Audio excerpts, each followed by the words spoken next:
Ցույցելու մասին օրենքը, որ ձեր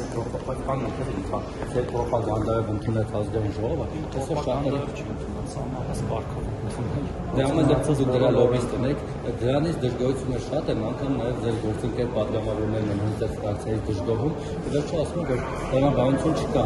որ կարելի է սրճարանում օրինակ նստած չի կարելի ծխել բացօթյա, բայց այդ կողքը կանաց ծխել կարելի է։ Տրամաբանություն կա, դա անհարմարություն ստեղծել է մարդկանց համար, որպեսզի հնարավորինս քիչ ծխեն եւ առողջ մնան։ Բայց միևնույնն է տրամաբանություն ծխողները չէ, բայց դուք նաև մարդկանց առողջության մասին մտածելով եք օրենքը, չէ՞։ Պրոպագանդալ ընդունել։ Ոչ միայն ծխողները, այլև իրենց կողքը նստողները, որոնք չեն ուզում շնչել ուրիշների Բայց գնում կանում են սեղանի կողքը, որը ավելի հեռու են կանում, ոչինչ։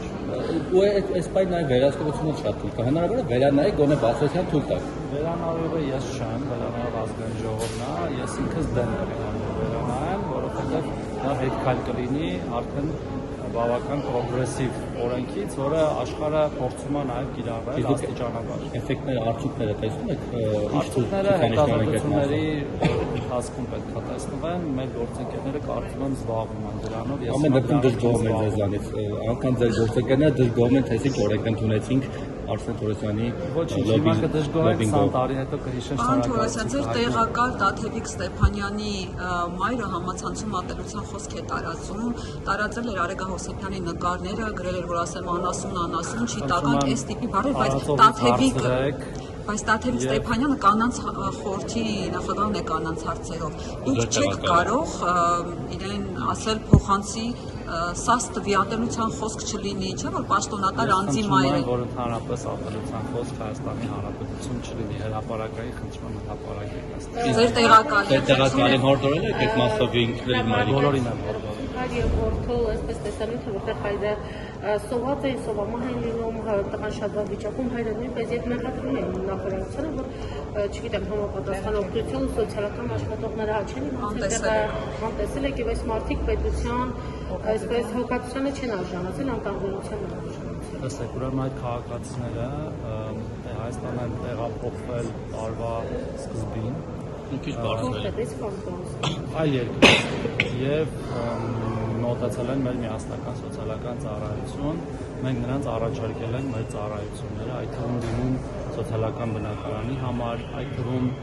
տեղավորում խնամքի հաստատություն, որից նրանք հրաժարվել են, նույնիսկ չեն հայտնել եւ մեզ եւ համայնքապետարանին, չեն հայտնել թե որտեղ են պատրաստվում ապրել,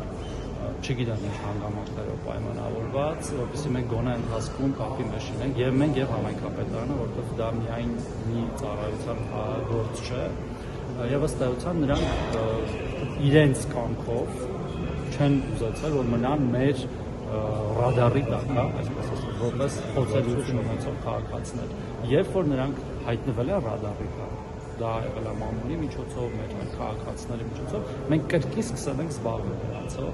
եւ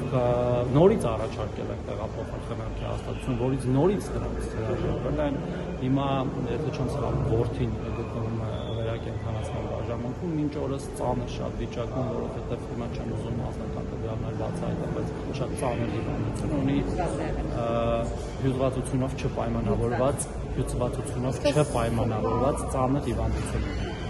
Այսինքն վերակենդանացման բաժանմունքում հյուծվածության պատճառով չի որ գտնվում է, եւ մեր գործընկերները առողջապահության նախարարության